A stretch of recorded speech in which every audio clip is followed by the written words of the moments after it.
जब भारतीय जनता पार्टी के मंत्री, बददिमाग प्रवक्ता और नेता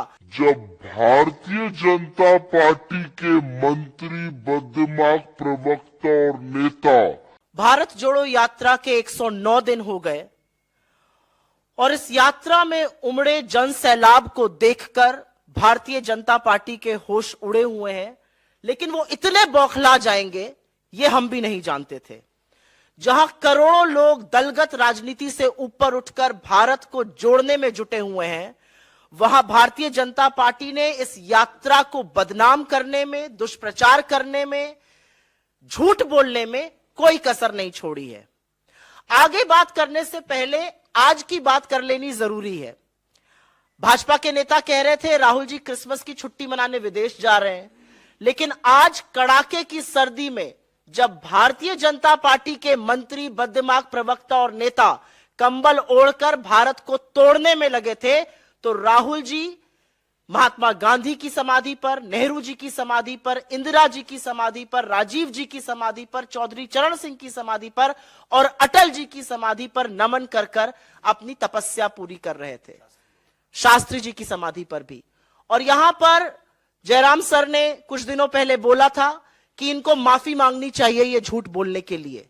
तो जब आज आपका झूठ फिर से रंगे हाथों पकड़ा गया है, तो क्या माफी वीर की सेना माफी मांगेगी? माफी मांगना इनकी पुरानी आदत है, दिक्कत नहीं होनी चाहिए, लेकिन बार बार झूठ बोलने की ये जो आदत है आज फिर से पकड़ी गई है और जरूर माफी मांगने का काम होना चाहिए। हम लोग थोड़ा सा सिलसिलेवार तरीके से आपको बता देना चाहते हैं कि किस तरह के और कितने झूठ बोले गए और इस झूठ बोलने को और झूठ को बढ़ाने में किस किस का हाथ था।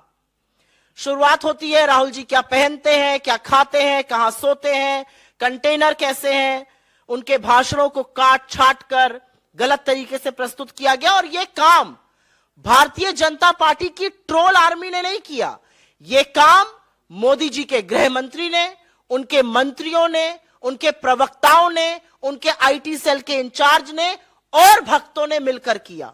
और इसमें बहुत बड़ी भूमिका, बड़े खेद और दुख के साथ कहती हूं, बहुत बड़ी भूमिका मीडिया के कुछ चंद संस्थानों ने भी निभाई, जिनको मैं नोएडा का कमांडो वॉरियर एंकरगढ़ कहती हूं। झूठ को परोसा गया, झूठ को और बढ़ाया गया, उन पर हमारी नजर है और हम आगे उनके बारे में बात करेंगे। लेकिन मुद्दे की बात यह है कि जिन सोशल मीडिया प्लेटफॉर्म्स पर यह झूठ बढ़ाया गया, उन सोशल मीडिया प्लेटफॉर्म्स ने भी इस झूठ को बेनकाब किया। अगर एक आईटी सेल के ट्वीट्स को एक प्लेटफॉर्म कहता है ये मैनिपुलेटेड है या ये आउट ऑफ कॉन्टेक्स्ट है या फैक्ट चेकर्स उसको बेनकाब करते हैं, तो ये सिर्फ उनकी बेइज्जती नहीं है, ये उस अध्यक्ष की बेइज्जती है जिन्होंने उनको अपॉइंट किया है।